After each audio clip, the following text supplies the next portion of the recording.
The following is a special presentation of the Decibel Geek podcast.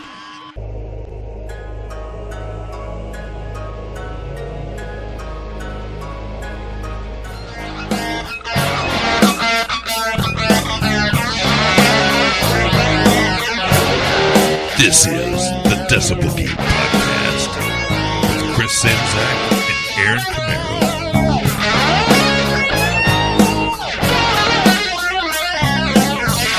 Oh yeah, nothing feels finer than the month of July. Why? Because we celebrate the hottest band in the world, KISS. That's right.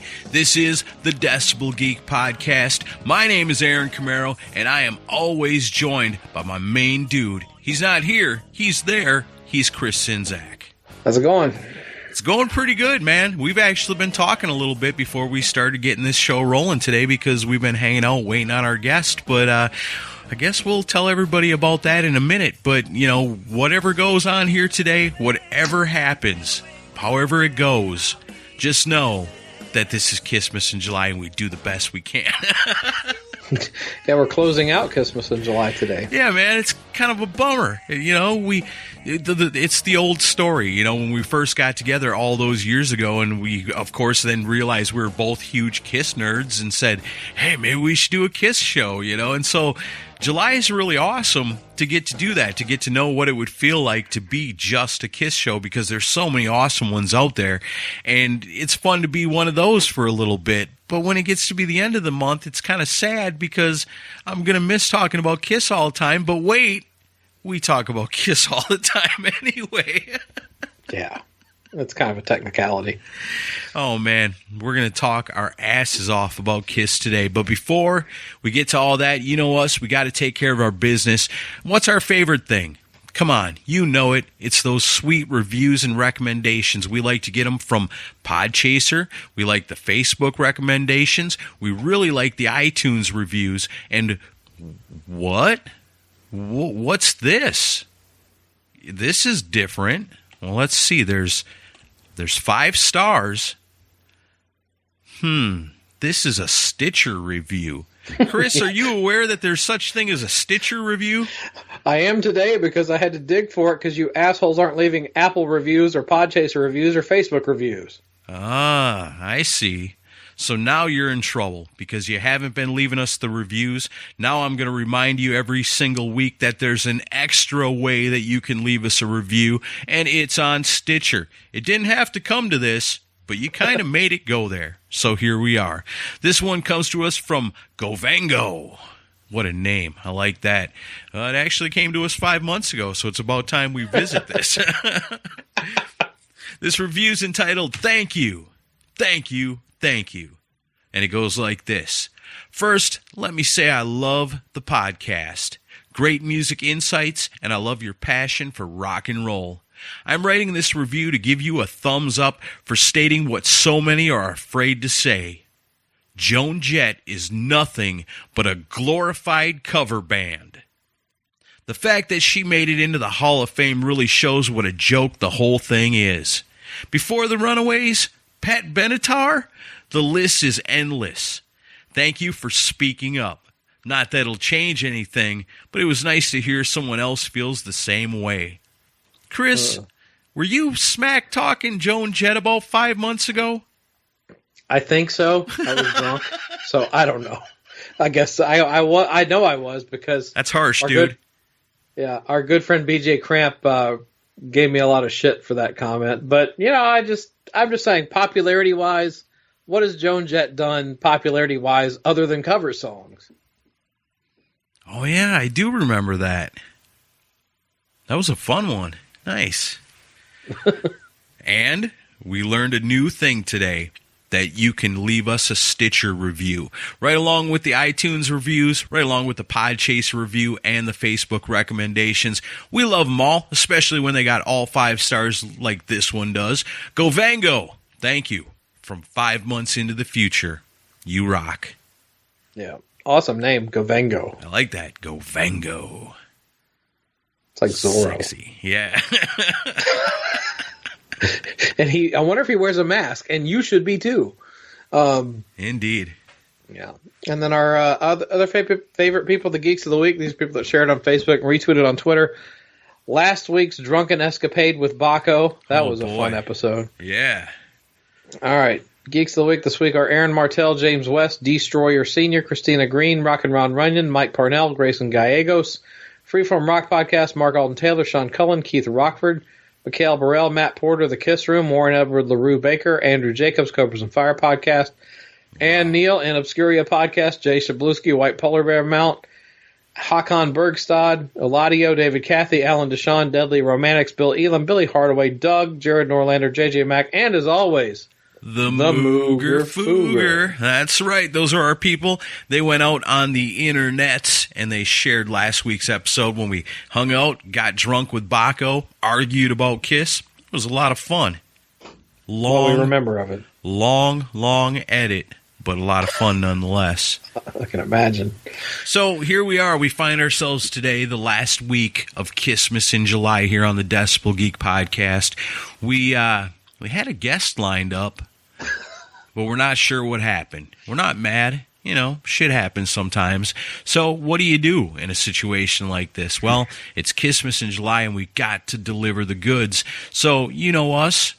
We're the biggest Kiss nerds around. We're going to talk about Kiss, just the two of us, just me and Chris, all episode long, and I think we're going to have a lot of fun.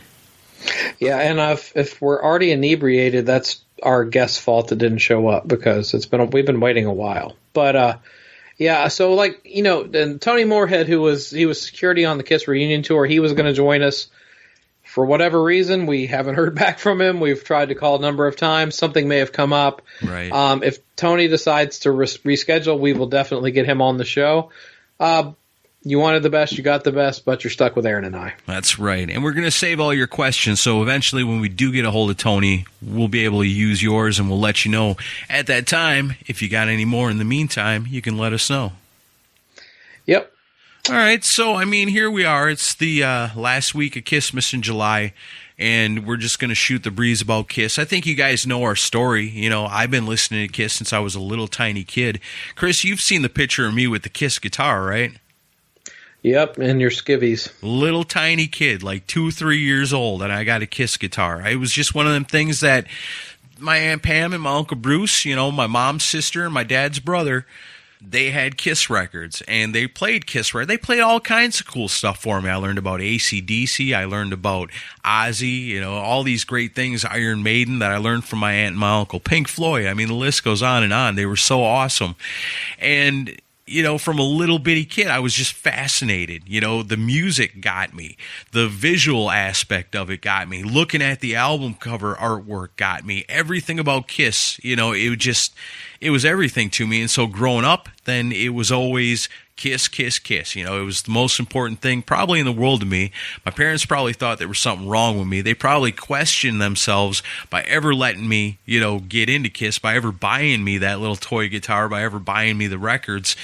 And, it was just a different time. When I was little, my happiest place in the world was sitting in front of somebody's turntable with the headphones on, Maybe that's why I'm so comfortable with them on now. I think the cool thing about it is, you learn this over the years, especially doing the podcast or being a part of a community like this where you're friends with so many different Kiss fans. And I think Dr. Fuck, a couple of weeks ago, Ralph Vieira put it best and said, it's all about where you come in. Is what's important to you. So, there's a lot of people that say, oh, I'm a fan of this band. Oh, I'm a fan of that band. But how many bands are there where they're so divisive within it? I'm a fan of this part of that band, but not that part. But I like this part of this band, but I don't like that. It's really cool because that makes Kiss cool and unique. And so where I came in as a little kid listening to Kiss Alive 2 and Double Platinum, my co-host, Chris Sinzak, discovered Kiss through Crazy Nights and MTV. God, when I was big into like a lot of the hair bands, Bon Jovi, Rat, Poison, a lot of those bands, and it was one of those things where I started seeing videos from the Crazy Nights album, and at the time, and the mission accomplished as far as Paul and Gene were concerned, because to me, I was like, well, this fits in with everything else that's out at this time, so it didn't seem that out of whack that Kiss was getting airplay at the same time as those bands. So, they kind of succeeded with me. the funny thing is, I knew who they were before, obviously, but I thought they were kind of a joke because of the whole clown makeup thing and everything. And like I had a neighbor across the street that loved them, and he loved all the makeup stuff. And I'd just be like, oh, they suck. And then like when I'd see the Crazy Nights era videos, I'm like, oh, they're much better now. And he was still a fan at that time too, but he's just like, oh, come on, man. Yeah. And then my brother. Yeah, my brother was best friends with him, so he had given my brother the vinyl copy of a lot. And this story has been told too many times. But my brother was like, "Oh, you need to listen to this," and that's when I discovered original Kiss. But like getting into them in the '80s, like after Crazy Nights came out, that was when I'd go to the video store and find Animalized Live Uncensored. And I would rent it on a weekly basis. And I think that's the cool thing about you and me too, is because we're real close to the same age. So even though I knew about Kiss at an age when I should have been watching Scooby-Doo, I'm basically on the same timeline with you. I just, caught up where you jumped on, And so at that age where you're into Kiss, I already know about Kiss, but we're at the same age. So we're both first starting to really find our own, and that's the cool thing about being a teenager in the era of Kiss, whether it was in the 70s, the 80s, the 90s, or even nowadays. It's cool because if you're a Kiss fan, you become a part of something, and it's bigger than you, but there's been a history to it, and so you can meet somebody that's 40 years older than you and be like, you like Kiss? I like Kiss too. That's beautiful. I love that. Well, and it's funny in retrospect, because Kiss is known for anthems and showmanship, so two bands that are not Kiss that I have to thank for kind of opening the door for me to be open to that were Twisted Sister, obviously for the showmanship and for the anthems, and also Quiet Riot, because Come On Feel the Noise was one of the first rock videos I saw on MTV, and there's no bigger anthem than Come On Feel the Noise, so I guess I should thank Slade, really.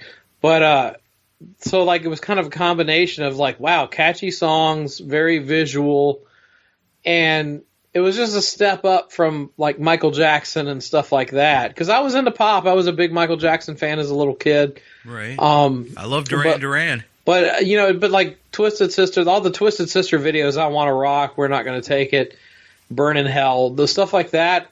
That kind of got me into like the theatrical thing, and then combine that with Quiet Riot's Come On Feel the Noise, and then a buddy gives me Motley Crue, Theater of Pain. And then I get Doc and Tooth and Nail, and then before I know it, I'm getting into Kiss because of Dial MTV. So, like, if without Dial MTV, I would have never really discovered Kiss. So, like, that was kind of the lead up to me getting into them. See, and that's where it's kind of opposite for me, because all the bands that I've ever spent money on ought to thank Kiss, because Kiss was the thing that opened everything else up to me, made me a fan of other things. There's bands that I would have never checked out in my lifetime had they not had some sort of connection to Kiss, and then fall in love with those bands, the Vinnie Vincent Invasion, On to Slaughter, things like that, bands that, I don't know, it's just cool because Kiss has got such a strong history and so many in and out characters throughout the whole thing that it becomes kind of like the, what was the album that had the family tree in it? Alive 3, wasn't it? You remember seeing that for the first time? I was dating a girl at the time who bought it for me for my birthday, because it wasn't my birthday, but it was around release day that she bought it for me. And I remember unfolding it, and like I read through that thing must have been 100 times. Yeah. And I was like, wow, Paul was in a band called Uncle Joe, and Ace was in a band called Molimo. It was interesting. Yeah, that's pretty wild. I love that. I love that so much, because that's the thing, too. It's cool if you were there from the very beginning. If you were old enough to see the early stuff, if you were old enough to see them in the makeup in the 70s, that's awesome. But we got a unique perspective where Kiss became like a world of discovery.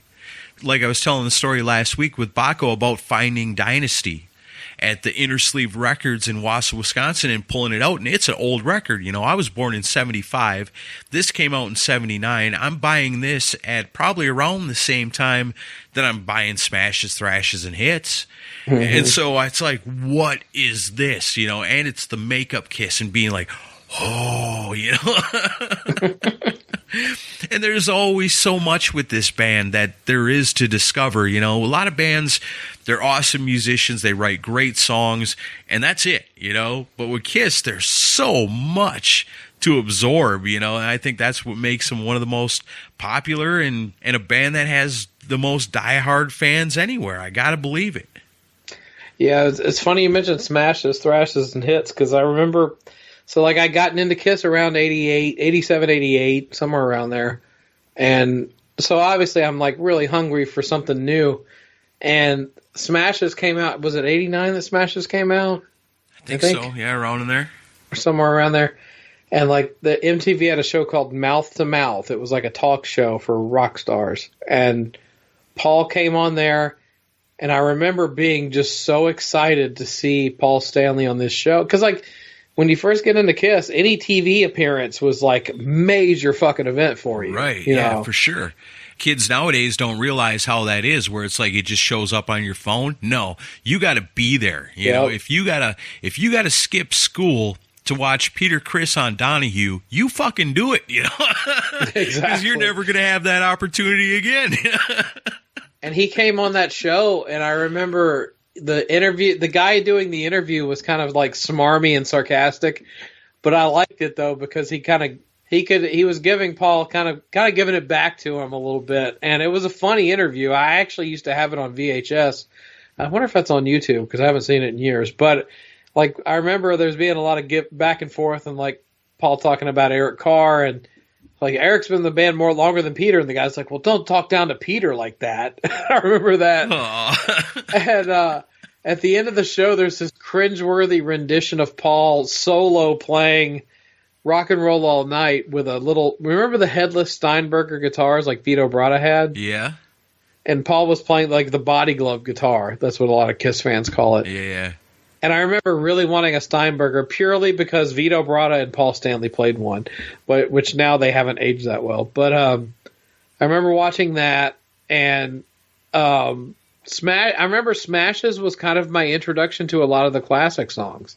Obviously, Alive was because my brother gave me Alive, but like Smashes had a lot of the stuff post Alive that I had heard for the first time I heard I Love It Loud.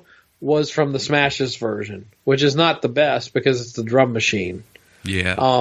And I remember my brother would drive me to high school, and I don't know if my brother was really as into the band as I was, but he kind of like played along with me, and we would blast I Love It Loud from Smashes in his truck. He had like the truck with the ground effects. You remember ground effects on truck? Yeah.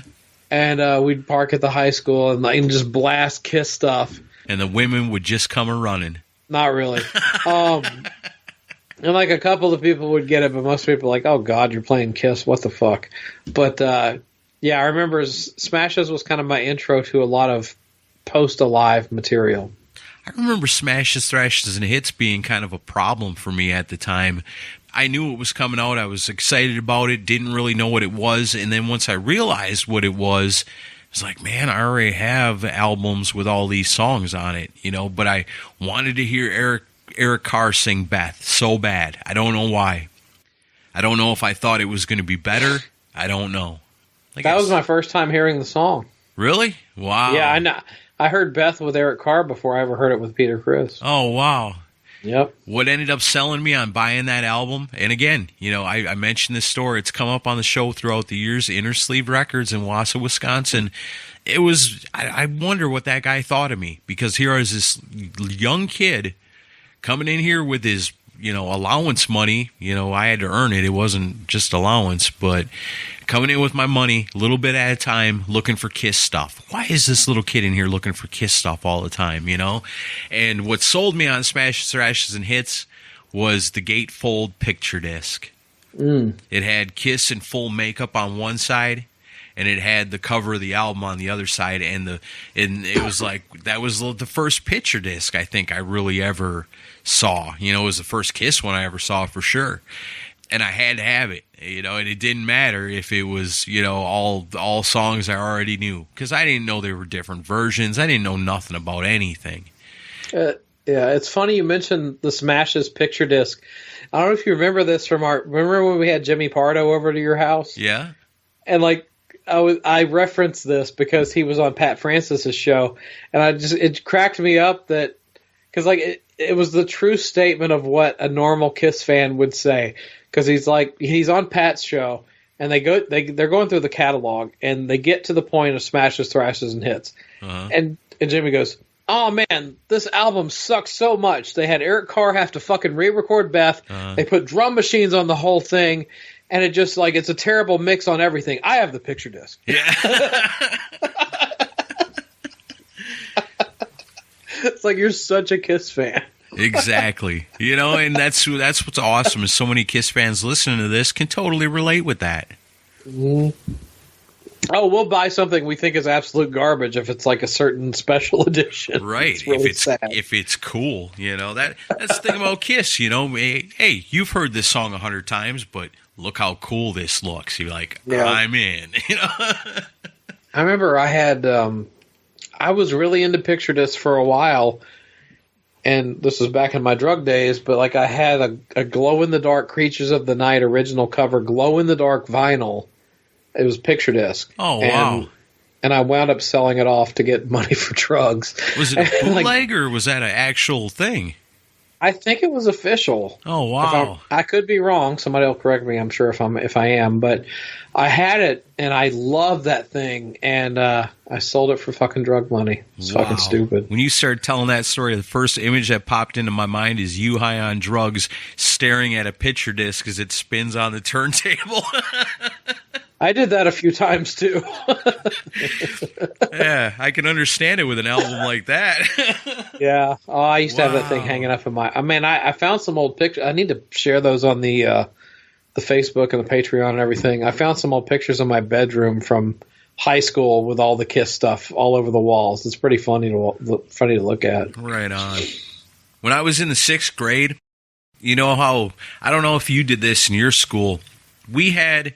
They were like empty cans that you would use as your mailbox, and so you'd have to decorate it. It was basically the same thing as doing like a Valentine's Day box, you know, where you'd have to decorate it up, and then the kids would put Valentines in your boxes. Right. Yeah. In the 6th grade, I made one, and I cut out pictures out of a magazine and made it into an Ace Frehley box in the 6th grade.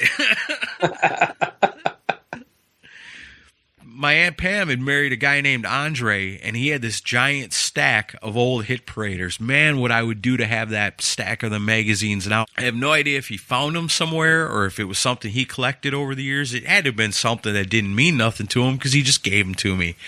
And I would cut those things up and make posters and, you know, take different things and make collages and hang them on the walls. And, you know, you ever, when you got to junior high, then you had lockers. Yeah. You know, and then you'd have to decorate the inside of your locker door, right?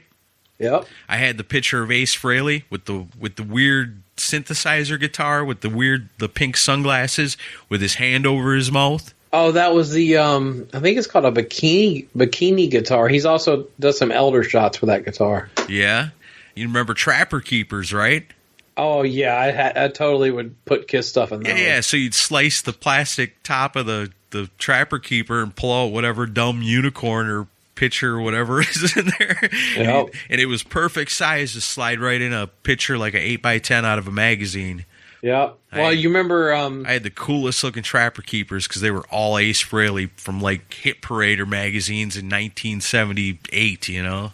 I remember I had a Trapper Keeper with... do you remember the photo session they did from... it's like the live era with them in London in front of Big Ben, like on London Bridge? Yeah, yeah. So I had a photo of that. And I had that in my Trapper Keeper, and I'll never forget this. I had this guy and I was a bit of a jock in school, but this other guy who was a jock and this girl that I was really wanting to date were sitting together, and like I had that on my Trapper Keeper, and the guy looked at it and she's like, "Oh, is that Kiss?" And I'm like, "Yeah." And he's like, "Yeah, whatever turns Chris on, I guess." You beat his ass in front of her. I didn't. I cowered like a puss. Here's a good one for you. This is fun. This is like Kiss memories of. I'm sure. I gotta imagine people out there going, "Yep, I get it. I totally get it." When I was in, let's see, it had to have been 7th grade, just getting into the junior high. They had a football team, but then they had like the juniors, the little kids that would try to play, and then they'd pick out the best players and shuffle them through the system. Well, I wasn't one of those players, but I had a lot of heart, but not a lot of enthusiasm for football. I just loved the game, but I wasn't that good at it. I wasn't that big. But I wore glasses, and I thought, well, I can, Eric Dickerson style, wear my glasses inside my helmet, and the coaches, they fucking laughed at me and shit. I was a little rock kid, I loved football, but I had no business out there trying to play it. And they laughed at me all the time. And then we got in this thing where you could, you'd get a piece of the white tape that you'd put around your wrist, and you'd write a nickname on it, a cool nickname, and put it on your helmet. And I'll never forget how the coaches all laughed and snickered at me the day I showed up with War Machine written on my helmet. Nice. Yeah, you're a war machine, all right.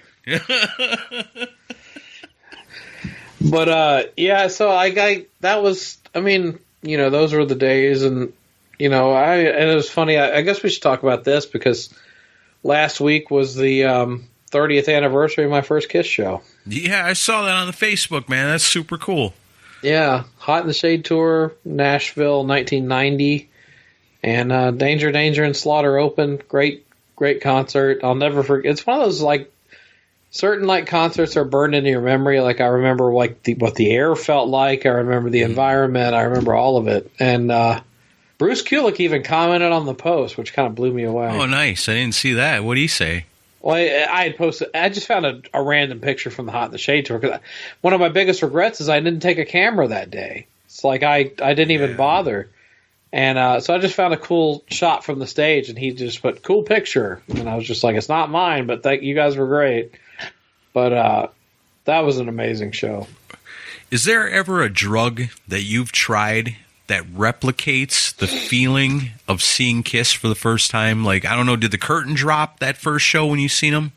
No, I don't think there was a curtain on that show. They just come storming out when them first riffs hit, the first time ever you're getting to see Kiss. You've been anticipating this for years at this point, right? Oh, it was huge.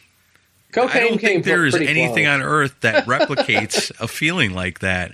Cocaine's pretty close. I don't know, man. I don't know, because I remember same thing, my first Kiss concert. I remember things about it that, you think about other stuff, you don't remember details like that about things like that. I remember it was cold. I remember I had my leather jacket. I remember running, to the front and grabbing a hold of the barricade and be like, holy shit, I'm front row at Kiss, and then have no idea that I got a long ways to go to get through this night. And while it was cold outside, you needed that leather jacket.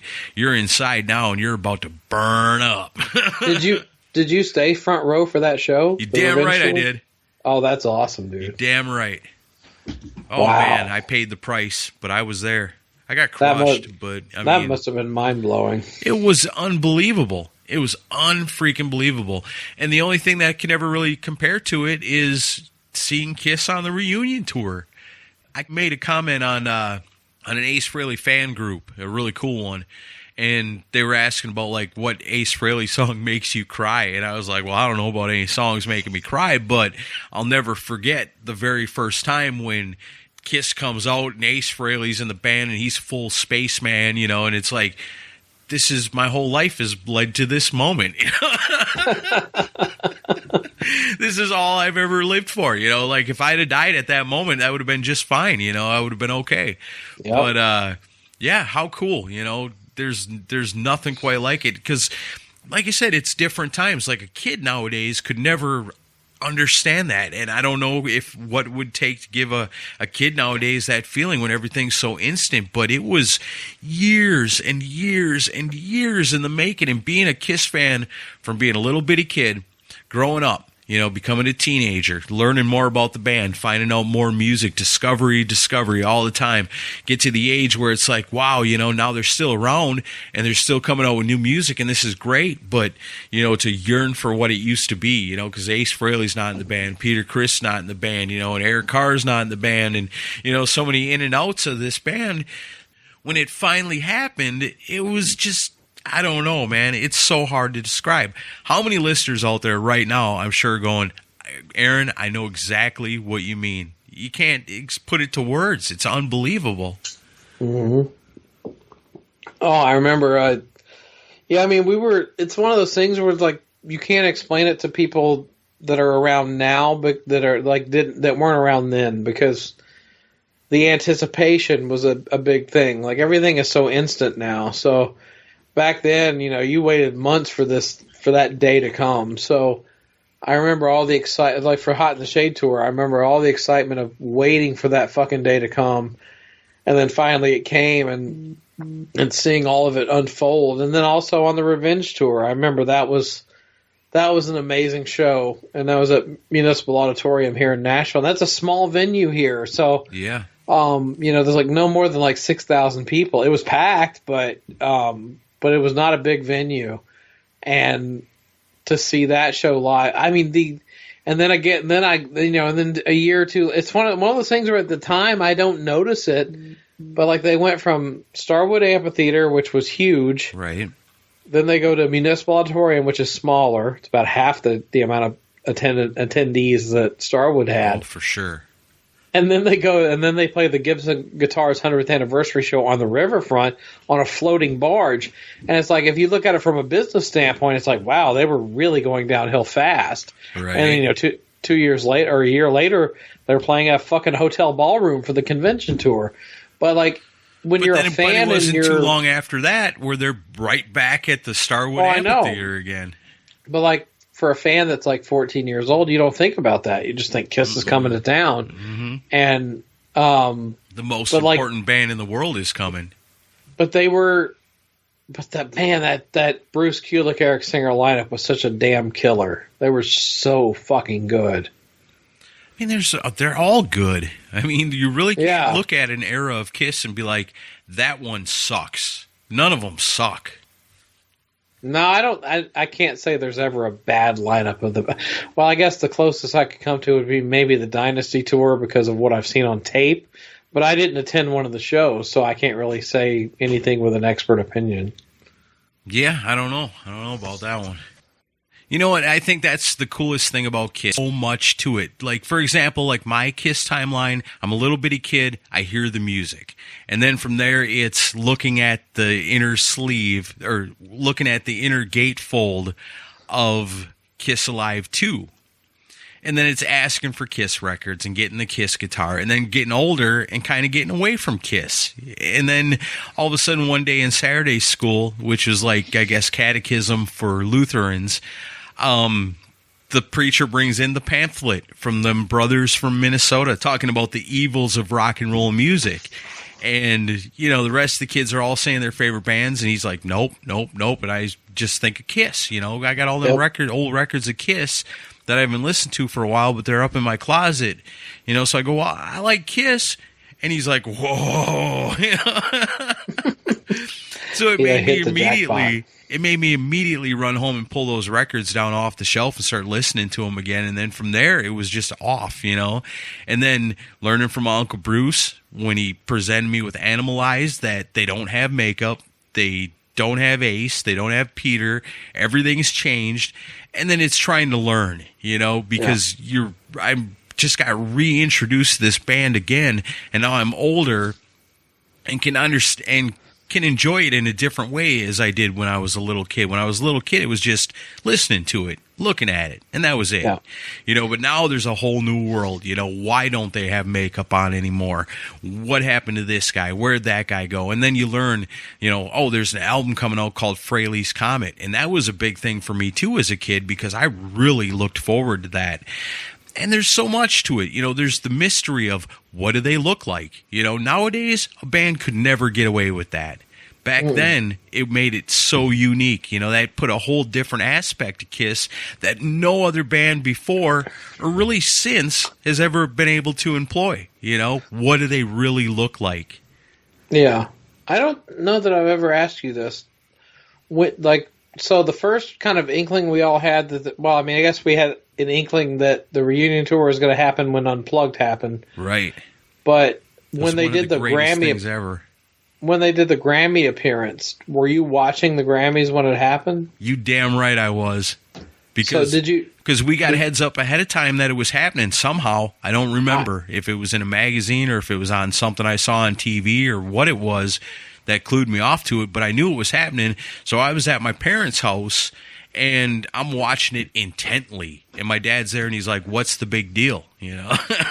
All right. What's the big deal?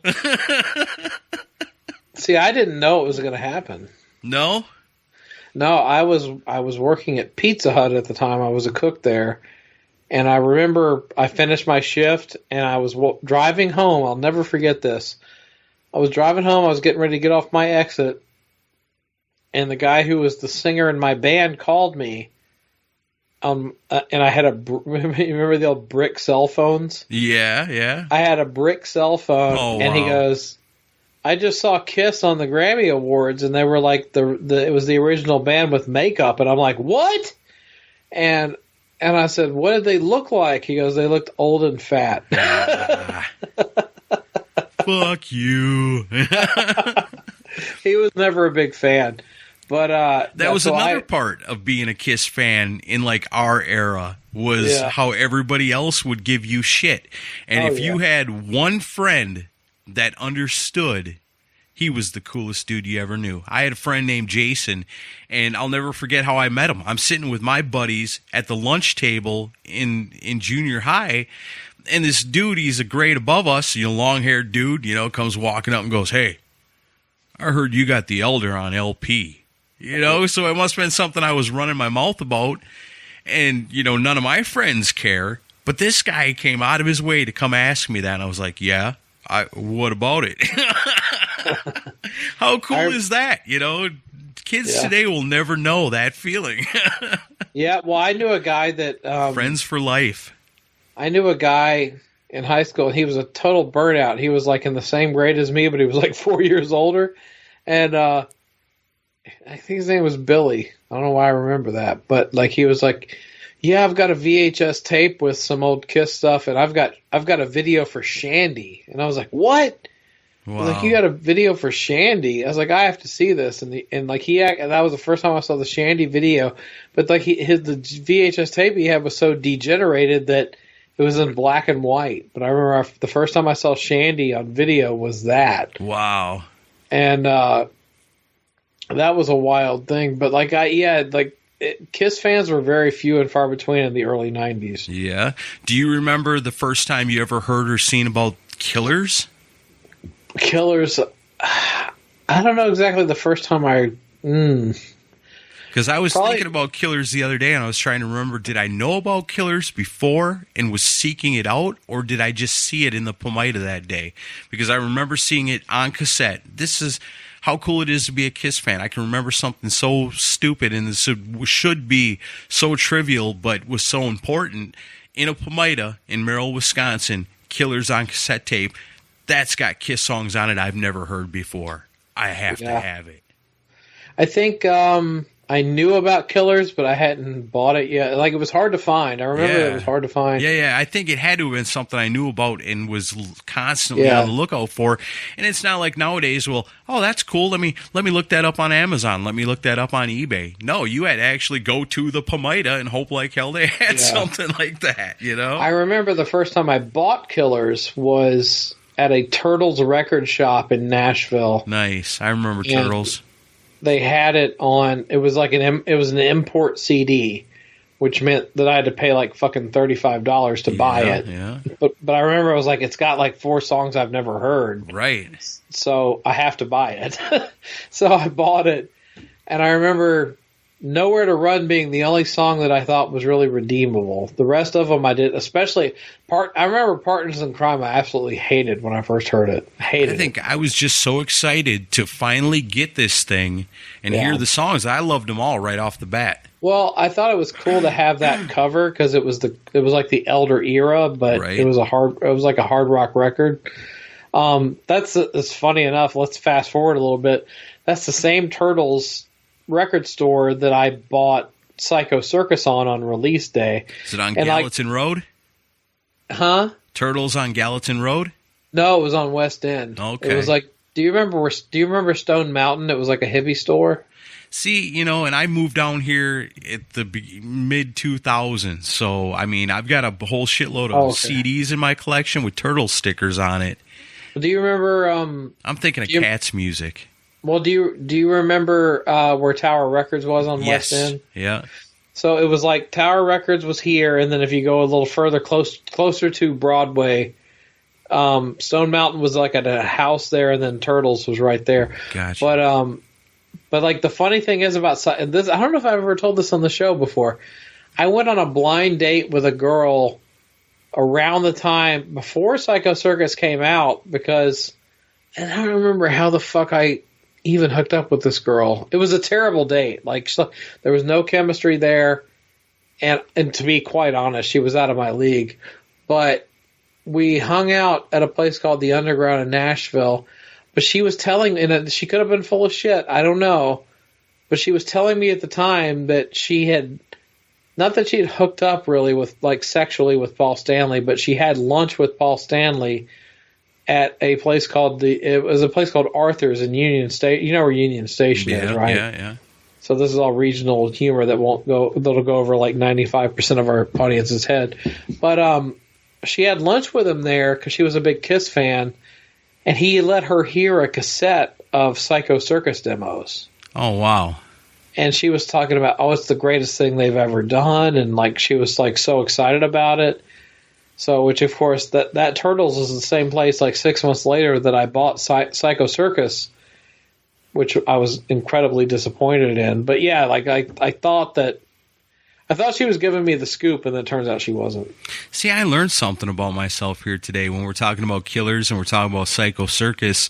I think the anticipation really clouds my judgment sometimes at first because, man, I loved the I love the whole thing at Killers because all the songs are on it, but the 4 new songs, I love them. But Psycho Circus, I remember that because I was working on radio at the time, and the main DJ, Nick Summers, he was also a big Kiss fan. He comes to me and goes, well, here it is, the moment you've been waiting for. And I said, well, what is it? And he hands it to me, and it's Psycho Circus, and it's weeks before it's ever released. And I was like, oh, shit, yeah, dude, can I play some of this? And he's like, no. Did I end up playing Into the Void that night? Yeah. Such a troublemaker. But I was so excited. Like, immediately I ran into the studio, plugged in my headphones, cranked it up, and listened to Psycho Circus. But those were the times, this was what you've been waiting for all these years. It sucks now, and looking at it and what it is, what a letdown Psycho Circus is and how good it should have been. Yeah. But so looking forward to that. I mean, because then it happens. I mean, the Kiss Unplugged was like the greatest thing ever. Yeah. I watched that live. I was so excited for it. Ace and Peter come out, and we saw that. And like I always say, it was me and my buddy Jason. That was the dude that asked me about the Elder. We became inseparable over Kiss, because then it was Kiss. Oh, you also like Poison? Oh, you also like this? Oh, you also like that? Well, how about this? Well, how about that? He was the dude that when Hot in the Shade and Trouble Walking came out, we somehow decided who was going to buy what and then burn somebody else a, cassette copy of each other's, you know what I mean? That was the kind of friend, that was my Kiss friend, We made a movie one time, and I swear I'm gonna go up to Wisconsin, and I'm gonna make him give me the video cassette, and I'm gonna take it somewhere and make him put it on digital for me.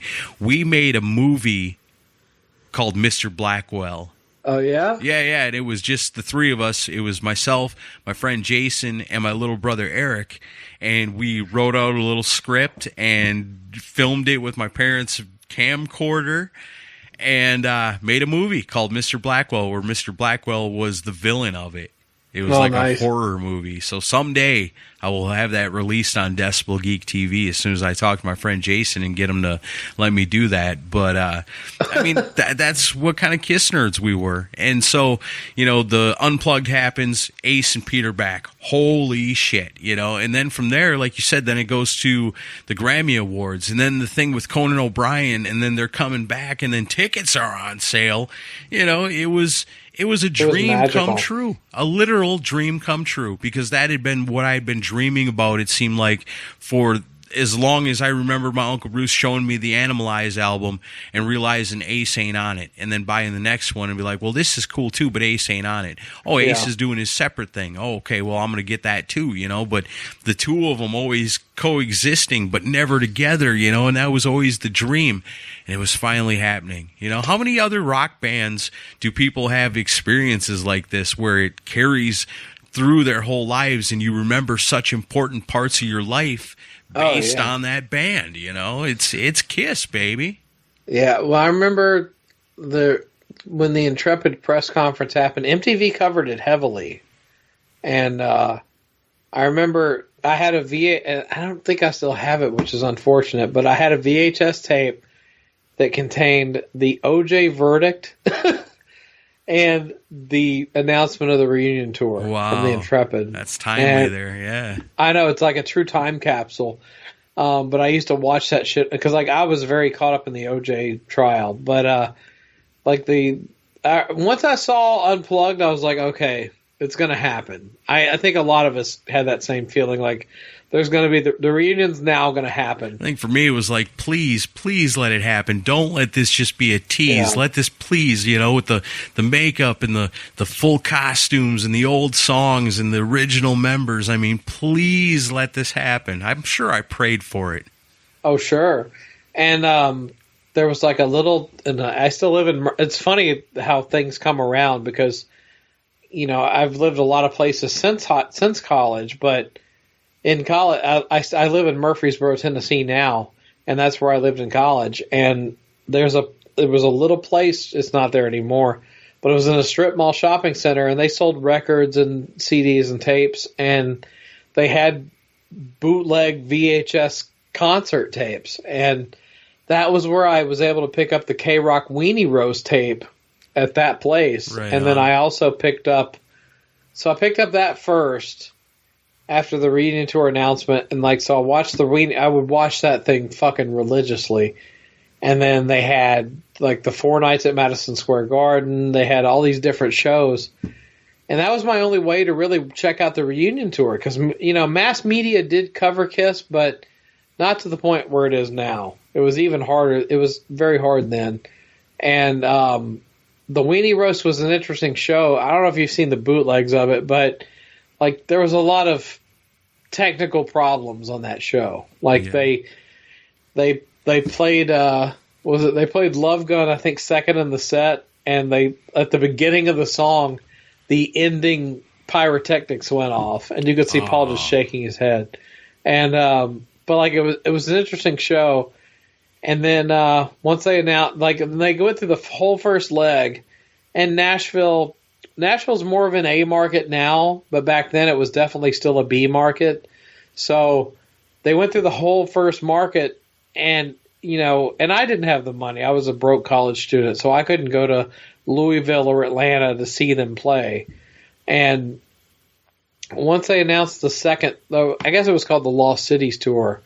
That's when Nashville got put on the list, and I'll never forget buying tickets for that. And and I've told the story on the show. My dad died the week before they came here, so I almost didn't go. My family kind of talked me into it because it was like, you need a reprieve from all this mess. Go watch the show and have fun. And it was it was the only 2 hours in a 2-week period that I didn't want to fucking kill myself. Right. I mean, because even on top of that, surely your dad has known, that this is the moment you've been waiting for since 1989, Oh, absolutely. 87. Yeah, right. But yeah, there was a Kiss bootleg video called a Kiss: A Visual Evolution, 1973 to 90 something at the time. Yeah. And it was a little cool fan-made documentary. And I remember that part of that was the ABC in concert and the Mike Douglas show, and where they performed Firehouse. Yeah. And I remember watching that with my dad, and my dad going, "Oh wow, they're doing like Beatles songs, but with like more theatrics." So it was like one of those things where like my dad actually got it, you know. Right on. And because before then he was just like, "Oh god, it's a bunch of guys in clown makeup." But when he actually heard the music, he was like, "Oh, I get it." You know, he's like, "They're Beatles fans. I get it." And he was a huge Beatles fan. So, but yeah, getting to go to that show was, you know, and we were going to have Tony Moorhead on the show, who did security for the reunion tour. I was just going to kind of gush a little bit about how, you know, that concert in Nashville in '97 totally like saved my year that year, because it was not a good year for me. But yeah, like the reunion tour was fucking magical for me. I mean, and did you see him in Madison? No. First one I went to was we traveled to Minneapolis, St. Paul, and seen them. Mm-hmm. And then when they came back around to Milwaukee, I went down there with somebody else and seen them there. Bradley Center? Yeah, with the big giant inflatables out front when he came walking up. Oh, man, that was so cool. It was fucking magical, right? Yeah, it was magical. It was justifying, you know, like we've been talking about these last couple of weeks too, about how, you know, all the people that used to give you shit about liking Kiss, all of a sudden in 96, 97 are the biggest Kiss fans around, and they bought tickets and they know it was the greatest show they ever seen. I've been saying that all along, you know, and I'd never even seen Kiss live until the Revenge tour, you know, but it was like, you know, the majesty of it all, the legacy of it all, and how important it's always been to me. You know, and you talk about your dad getting it. I was talking to my dad like a week or so ago, and he was like, "Yeah, I was listening to the radio, and this song came on, and I didn't know what it was." And he was like, "Man, where do I know this?" And he's like, "Oh, oh yeah, that's Kiss." That's awesome. My dad's one of the guys, he still picks on me for liking Kiss. Well, I remember, I was following, that was right at the time, like 96, around 90s, early 96 was when I finally kind of discovered the internet. So I was at college, and that was back in the days when you would like load a Kiss fan page and it would take, 20 minutes to load one page. Wow. And Kiss Asylum was like, that was the site that they were tracking like every day on the reunion tour. And it was such a cool concept at the time, it was like, wow, people that go to the shows can like email in their review of the show and give the set list and what happened. And they were basically every day after a concert, they would post what happened from the concert the night before. Spoilers. Yeah, it was really, but it almost ruined it for me, because the night before the Nashville show in '97 was the Columbus, Georgia show, which is infamous now because that was the show where Ed Cannon, Peter's drum tech, had to replace him. What was the deal with that? Why did that happen that way? From everything I gather, was Peters had, carpal tunnel syndrome, and his wrists were like in so much pain that he couldn't play the show. That's the official story. Okay. There's some people that say that he basically tried to like push them for more money, and he was just like, "I'm going to hold out." And they were like, "Well, fuck you. We're going to put your drum tech in." I don't know if that's the case or not, but the drum tech standing there going, "What? What'd you just say?" Oh yeah, shit, yeah. I'll go put it on now. So yeah, the drum tech plays the show in Columbus, and what it goes dream off. That must have been for that guy, wow. But to me, as a Kiss fan, who like Peter Criss was my first favorite member of the band, I was like, "Oh my god, I want to see Peter Criss play." Right. And so I was a little nervous going into that show, on top of all the other stress I was going through. You trying to tell me you don't want to see somebody else just painted up like Peter Criss play? I see you. But when they came out and they broke into Deuce, I knew it was Peter immediately. And his solo, dude, I wish there was some actual footage of his solo from that night, because he played like a man possessed. He played like he had something to prove. That's awesome. And they were amazing. And I'll never forget, the things that stand out for me were Come On and Love Me, because that was kind of a new addition to the set list. And I always loved Come On and Love Me. So it was great to hear that. And then also I used because I was not in the great seats. I never had a lot of money back in those days. So I had binoculars, and I remember watching Gene fly up to the rafters and just being amazed watching him through the binoculars. Is like, wow, it looks like the fucking 70s. Yeah.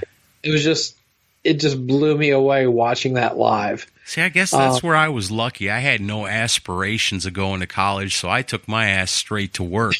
And being young like that, I didn't really have a whole lot of bills. So, the extra cash to pay for some KISS tickets to get me nice and close to the stage, man, it was worth it. And I did it both times.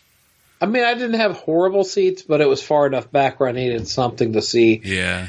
And, but God, they were so good. I mean, I'll never forget that show. And I remember everybody freaking out. It's one of those things where I don't know if it gets talked about enough, but Ace is definitely the fan favorite. So, like, every time Ace would take a solo, you would hear an audible, like, cheer because there were so many Ace fans in the crowd. Well, and you got to imagine how many people at that point said, oh, KISS, they ain't KISS no more. They ain't got Ace Frehley. They don't wear the makeup. I am done.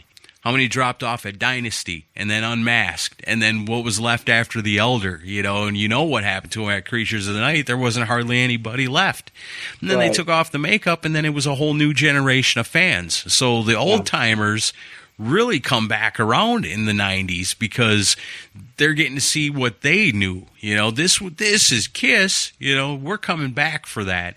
And so what's been the biggest missing component from KISS all them years? It's been Ace Frehley. Yeah, he had his own cheering section. You bet. Sure. I was a big part of that. I was very, very impressed with that. But it was just fucking magical. I mean, I'll never, I'm just so glad I lived long enough to actually see that happen. I remember I would have dreams before, even during the non-makeup years, I would have dreams that I was seeing the KISS reunion tour. And that makes me sound like a nut, but it's true. It is true. It's something that a fan of any other band wouldn't ever be able to truly comprehend. The anticipation, the want, the fantasizing about what it could have been. Imagine you had your favorite band right now, whoever it would be, but they were once so much better. But there's no reason why they can't be that again. And so you're always going, why? Why can't it be this? Why can't it be this? And then it finally happens. It's a one-of-a-kind thing, and that's what makes KISS the kind of band they are, and that's why true KISS fans understand why we are the way we are, and why they are the way they are, because it's all the same, no matter where you came in on the KISS timeline, it always ends up meaning something to you if it's something that really speaks to you. Of course, the people that don't like KISS, we had a review last week is like, yeah, this show's great, except for all the KISS bullshit,